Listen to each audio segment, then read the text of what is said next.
finding limits by direct substitution is pretty easy, but you'll find that that's not always possible given the limit that you have. And so if we were to go over here and we were to look at this limit, find this limit as x approaches 3. Well, if I plugged in by direct substitution, what I'd end up with is 9 minus 15 plus 6. Well, that's 0. Not a big deal on top, but 3 minus 3 is 0 on bottom. So what I'd end up with is this 0 over 0. And that's not very helpful because it doesn't really tell us anything. 0 divided by 0 is not defined. It doesn't equal 1. It's none of that. So this says, well, it doesn't really exist. That I can't plug in because this function here doesn't exist at the point. So if the f of c does not exist. Okay, so what we want to do is we want to find a function that resembles f, that's very close to what this function is, except at that one point. So what you find is, if I can find a continuous function, right? Remember, continuous functions allow direct substitution. But if I can find a continuous function, g of x, such that it equals f of x everywhere but this point where it doesn't exist, if it equals that,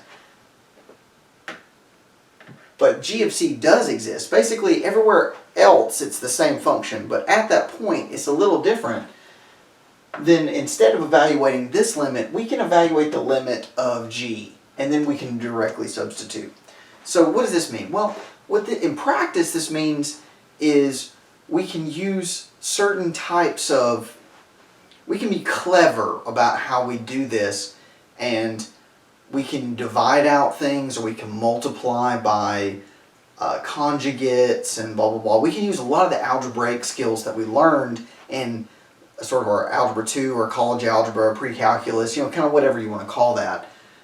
And we can use that to transform this into a function that's a little more easy to deal with. So in this particular case, let's take a look at this. Now, if you remember from, it really could go all the way back to Algebra 1 if we're looking at just the factoring. We can factor this. We can say, well, that's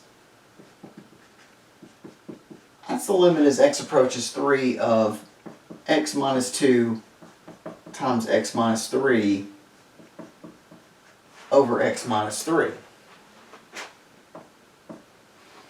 And then remember, you could cancel here.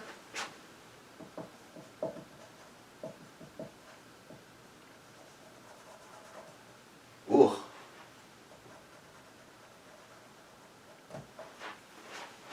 Let's try this again.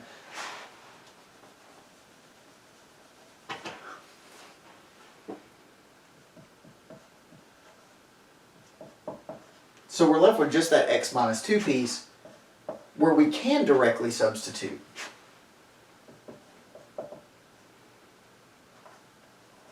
Ugh, that blue does not come off on your fingers.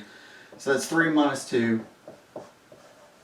So our answer is just 1. Now, if you go all the way back to pre-calculus, and you'll remember when you were graphing these rational expressions, they would tell you, okay, well, you graph it, but it doesn't really exist there, so you have to do this, that, or the other. Well, what it's going to be is if you were to take this here and graph this rational expression. Remember, it's not defined at x equals 3. And you were to graph it, you would get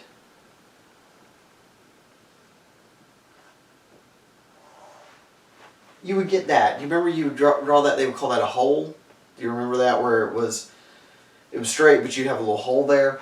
And what they're really saying is, when we deal with the limit, we actually don't care about the function value at that point. We don't care about this point. We care about what the function is approaching.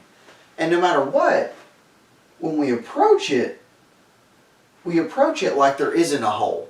So what this does is it allows us to approach things like there isn't a hole. It's just saying, okay, let's assume that there's not a pothole in this road, right? Because that's what this is. It's like a road with a pothole in it. But if I assume there's not a pothole, what would it look like? How would I be moving?